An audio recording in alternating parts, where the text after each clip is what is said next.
Tuhan, kita boleh hadir di tempat ini oleh karena kemurahan Tuhan. Bisa berkata amin. Saudara, kita ini sebenarnya tidak menyadari ya. Kemarin salah seorang jemaat curhat ke saya. Dia berkata, enak ya orang dunia ini melakukan perbuatan-perbuatan kurang baik, pencucian uang, ya, jual diri, lalu hidupnya baik. Sementara kita seorang yang beribadah seolah-olah kita ini ketinggalan ya secara finansial dibandingkan mereka ya. Ada perasaan gitu? Ya, ada perasaan gitu ya. Bahkan mereka menghalalkan korupsi yang penting untuk ibadah katanya ya, saudara. Seolah-olah dunia ini tidak adil, tetapi firman Tuhan berkata, janganlah cemburu kepada orang fasik. Orang fasik akan binasa, tetapi orang benar akan tumbuh subur. Katakan amin. Sebenarnya begini, kalau kita ikut Yesus nanggung, maka berkatnya juga nanggung ya saudara ya. Ikut Yesus yang sungguh-sungguh, Yesusnya dihadirkan dalam kehidupan kita. Saya mau katakan sama saudara bahwa sebenarnya kita ini makhluk yang spesial di hadirat Tuhan ya. Kita ditebus. Kata ditebus itu dibayar dengan uang untuk mengambil kembali barang yang tergadaikan. Status saudara ini sebenarnya akibat kesalahan di Taman Eden. Kita ini hidup kita tergadaikan. Digadai kepada siapa? Iblis.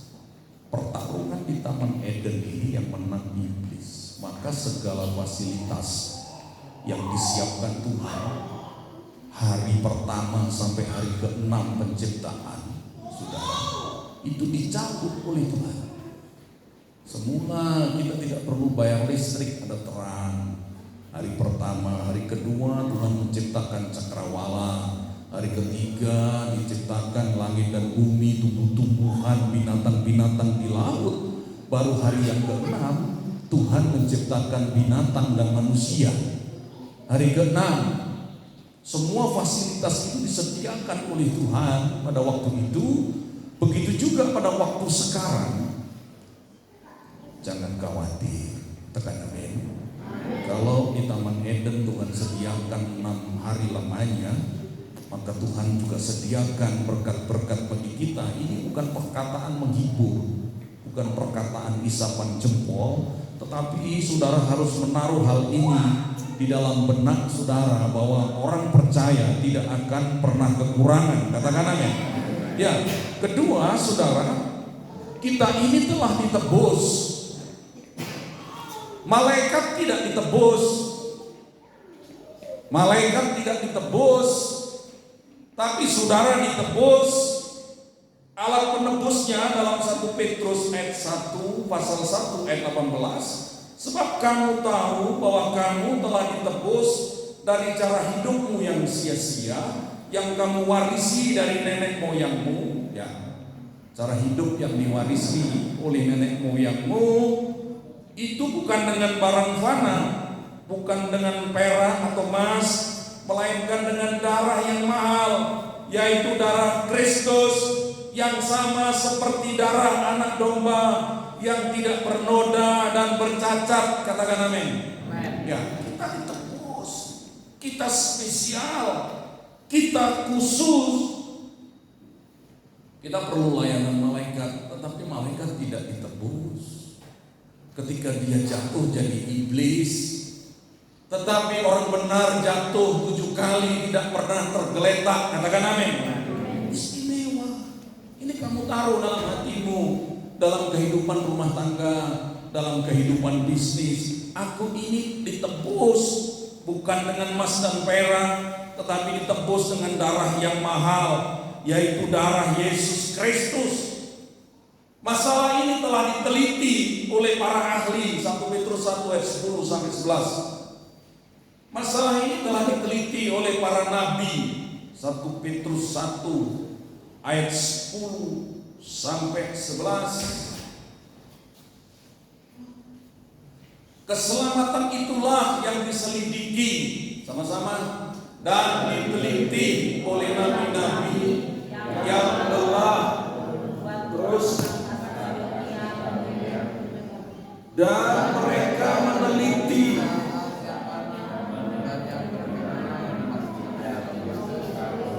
Roh Kristus yang ada di dalam mereka, yaitu Roh yang sebelumnya memberi kesaksian tentang segala penderitaan yang akan menimpa Kristus dan tentang segala kemuliaan yang menyusul. Para nabi telah meneliti tentang keselamatan ini sedemikian rupa. Dia bingung kenapa ada penebusan. Nabi-nabi yang hidup sebelum datang Kristus, dan di dalam ayat yang terakhir dia penderitaan, segala penderitaan yang akan menimpa Kristus dan tentang segala kemuliaan yang menyusul. Jadi kita spesial. Kita ditebus bukan dengan barang yang fana, tetapi dengan darahnya sendiri. Saudara kasih Tuhan. Menurut kesusastraan Roma, penyaliban Yesus itu merupakan kebodohan. Ya, penyaliban Yesus itu merupakan kekalahan. Itulah sebabnya di dalam kitab Korintus dijelaskan, aku akan membinasakan hikmat orang-orang berhikmat dan kearifan orang-orang bijak akan kulenyapkan. Di manakah orang yang berhikmat? Dunia tidak mengerti dengan penyaliban ini. Ada pertanyaan, saudara. Tuhan kok disalib? Tuhan kok mati? Tuhan yang orang Kristen itu Tuhan yang kalah. Saya mau jelaskan sama saudara, yang disalibkan itu adalah manusianya. Katakan amin. Firman ini menjadi daging. Ngambil daging siapa? Daging Maria. Itulah Elisabet ketika Maria mengunjungi Elisabet. Dia berkata, siapakah aku ini sehingga dikunjungi ibu Tuhanku. Ibu Tuhanku. Bunda Maria ini bukan untuk dipuji. Itu hanya sebagai alat agar supaya menggenapi firman, bahwa firman itu menjadi daging, namanya Yesus. Maria mati. Dia tidak bisa, ya, tidak bisa dipuji, dia tidak bisa dihubungi, ya. Oleh sebab itu orang Kristen tidak boleh menghubungi orang mati. Orang mati yang tinggal di Hades itu namanya arwah. Tetapi yang tinggal di Firdaus itu adalah orang mati yang akan dibangkitkan untuk menerima keselamatan. Saya banyak pelepasan. Kadang-kadang orang itu disertai jin atau setan, tapi ada kalanya orang itu disertai arwah. Ya, apapun hebatnya orang tuamu, tidak bisa dipuja dan dipuji, tidak bisa dikasih sesembahan, karena yang layak menerima sembahan itu hanyalah Allah yang kudus, yaitu Yesus Kristus. Katakan amin. Haleluya. Sebab kamu tahu bahwa kamu telah ditebus dari cara hidupmu yang sia-sia. Oleh sebab itu engkau istimewa. Malaikat ini tidak ditebus. Mari pemain musik di sini. Kita akan nyanyi satu lagu, di mana lagu ini tidak boleh dinyanyikan oleh malaikat.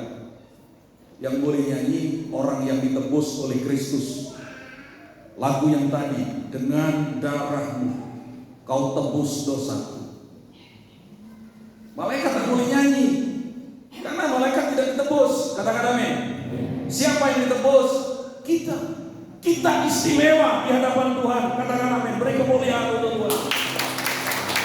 Dengan darahmu kau tebus dosaku, dengan nyawamu kau ubah hidupku. Kini aku sepenuhnya milikmu.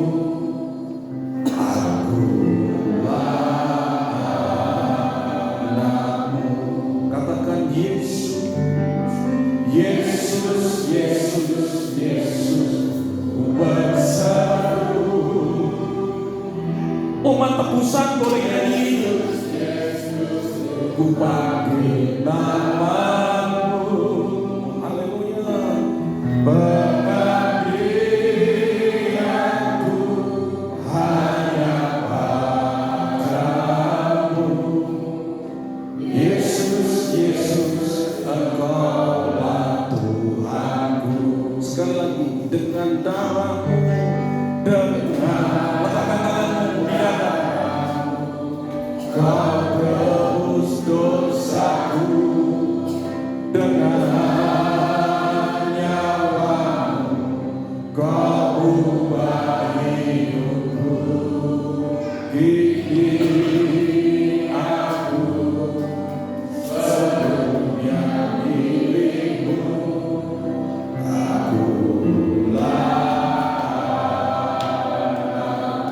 Surga menikmati lagu ini.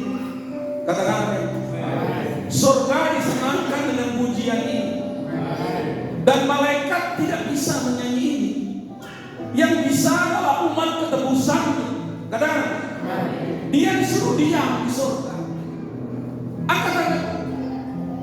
Yesus, Yesus, ku berseru.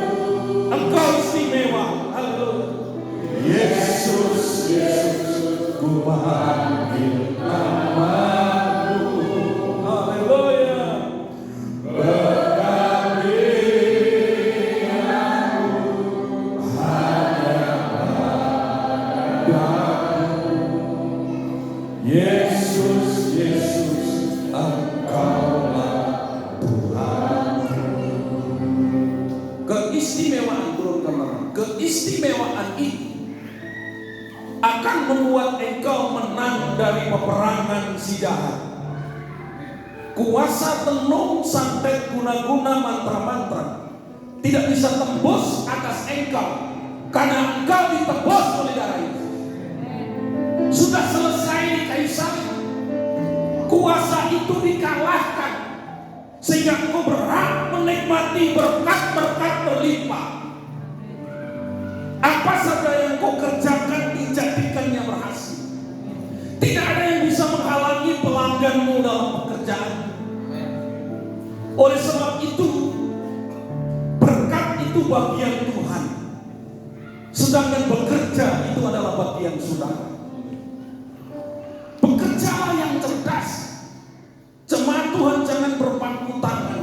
Dalam 3 minggu saya ingatkan ini, supaya engkau tidak kekurangan selama hidup sementara di muka bumi ini. Jemaat di tempat ini tidak ada yang miskin, katakan. Tidak dilanda kemiskinan. Bahkan sakit penyakitmu dengan kuasa darah penebusan itu disembuhkan. Benahi hati. Kalau engkau belum disembuhkan, benahi hati. Allah yang kita sembah ini adalah oknum yang kudus. Dia akan bekerja kepada orang yang dikuduskan. Oleh sebab itu, hancurkan hatimu di hadirat Tuhan, agar supaya engkau bisa terima mujizat. Sebab engkau memiliki hak istimewa dengan penebusan. Pada zaman dulu, imam setahun sekali masuk di bait suci memercikkan darah. Tetapi sejak kematian Yesus, imam besar Yesus itu membawa darahnya sendiri 1 kali untuk selama-lamanya bagi kita. Tidak ada alasan engkau anak miskin. Tidak ada alasan aku tidak berpendidikan. Tidak ada alasan aku tidak punya modal. Di balik kerja keras, di tengah-tengah penebusan darah Kristus, engkau pribadi yang lebih unggul dari apapun. Katakan. Oleh sebab itu, bangkitkan semangatmu. Aku harus sukses. Aku harus mencukupi mencukupi kehidupan keluargaku. Keturunan orang benar tidak pernah meminta-minta roti. Ya, tepuk tangan untuk Tuhan Yesus. Memang orang bilang situasi sulit, di dalam Yesus tidak pernah gagal, bahwa engkau ditebus dan diberkati oleh Tuhan. Oleh sebab itu, kalau engkau belum diberkati, mari koreksi diri. Jangan menyalahkan keluar, tapi perbaiki dari dalam. Seorang pelaut, nenek moyangku orang pelaut. Seorang pelaut yang handal tidak berangkat dari lautan yang teduh, tetapi berangkat dari lautan yang bergelora, sehingga dia ahli mengemudikan. Masalah-masalah janganlah engkau mengeluh. Selama engkau tukang mengeluh, engkau bukan pribadi yang tangguh. Amin. Mengucap syukur. Aku mengucap syukur punya ayah yang megelno. Karena dengan cara seperti itu, aku akan lebih baik pribadiku daripada ayahku. Aku mengucap syukur punya mama yang cerewet. Dengan kecerewetan itu aku bisa bangkit. Aku mengucap syukur aku tidak punya modal. Belum tentu engkau digelontor modal yang besar bisa mengelola usaha. Karena semua itu harus belajar. Melayani juga belajar setia. Belajar setia dengan perkara-perkara yang kecil. Katakan amin. Belajar setia. Haleluya. Kalau engkau jadi besar, ingin jadi besar, engkau harus jadi pelayan. Jadi pelayan ini soal karakter. Pelayan itu adalah jongos. Seorang pelayan itu memberikan pelayanan yang terbaik. Ya. Kita membangun pertemanan bukan karena harta benda, tetapi karena karakter yang baik. Katakan amin. Ketika harta bendamu tidak ada, kamu akan ditinggalkan oleh teman-teman. Tetapi kalau engkau membangun pertemanan karena karakter, maka pertemanan itu akan jalan untuk selama-lamanya. Kesimpulan, engkau adalah pribadi yang istimewa. Malaikat tidak ditebus, tetapi engkau ditebus oleh darah Yesus. Sebab seorang anak telah lahir untuk kita, seorang putra yang telah diberikan untuk kita. Lambang pemerintahan ada di atas bahunya, dan namanya disebut orang penasihat ajaib, Allah yang perkasa, Bapa yang kekal, Raja damai. Kita bersyukur pagi hari ini dimantapkan dengan firman Tuhan bahwa engkau adalah orang yang ditebus, bukan dengan barang yang fana, emas dan perak, tetapi dengan darahnya sendiri. Malaikat tidak ditebus. Kita ini posisinya lebih tinggi dari malaikat. Hanya masalahnya kita ada daging. Ada daging. Di dalam kebangkitan, daging ini nanti dilebur seperti Yesus, kembali kepada tubuh kemuliaan seperti pada saat Adam dan Hawa belum jatuh ke dalam dosa. Itulah surga yang kekal, di mana kita akan tinggal di sana. Di dalam hidup sementara ini, percaya dalam setiap usaha Tuhan pasti menolong kita. Kita nyanyikan lagu ini. Saya undang pemain musik.